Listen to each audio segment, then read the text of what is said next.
爸爸，你从小就迷武侠小说吗？是啊，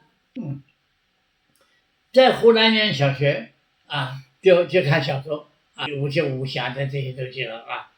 好，然后看了就很羡慕，将来练功夫嘛，是吧？啊，就爬到墙上去啊，在墙上啊练这个飞檐走壁啊，嘣，完了从墙上摔下来，这个右手哎断了，那么那个时候，哎呀，医学的还不是很发达啊，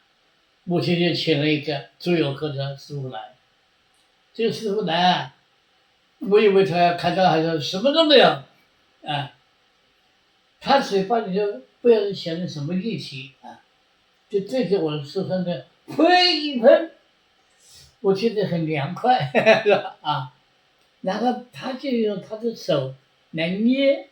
大概是接骨了啊，大概是把它接好了啊，好接好啊，然后就涂上一层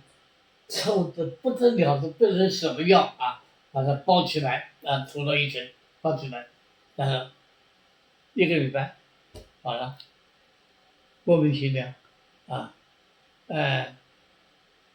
他是最有可啊，真的非常的神奇。刚才阿姨就讲了，我们的《清明上河图》里面有朱有科，有啊，他就是你受伤了，啊，他的这个外科是特别的灵的，啊，而且他还有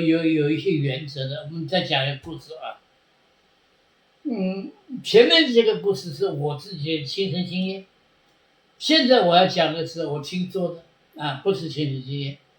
在神溪啊，在湘西啊，神溪，据说啊，一个卖水缸的店啊，有一个太太来水缸，那个就是陶器的，这个水缸都是很大的，陶的啊，泥土陶啊，那做的啊，这个太太很蘑菇，她看中了最上面的那一个水缸，哎呀，这就辛苦了，这就由这个店里的小徒弟，这小徒弟大概还年纪不大，大概12、13岁这样子啊，要爬到那个上面去，把那个大水缸想办法扛下来，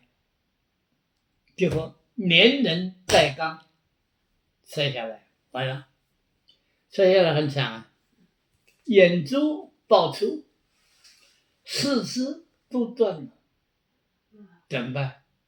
啊，哎呀，旁边人就说不行了，干脆用针啊刺他的心脏，让他死算了，因为他本来就是穷人家的孩子，现在这样子，四肢都断，年纪又小，你叫他以后怎么活啊？这啊，不如死了算了啊！来了个朱有科的，你不要听话，我有办法啊！就吩咐人了，抓一个公鸡，小公鸡，还没有完全长大的鸡啊，抓来。好，这个朱有科的就念咒，烧符，然后把这个小公鸡眼珠挖出来，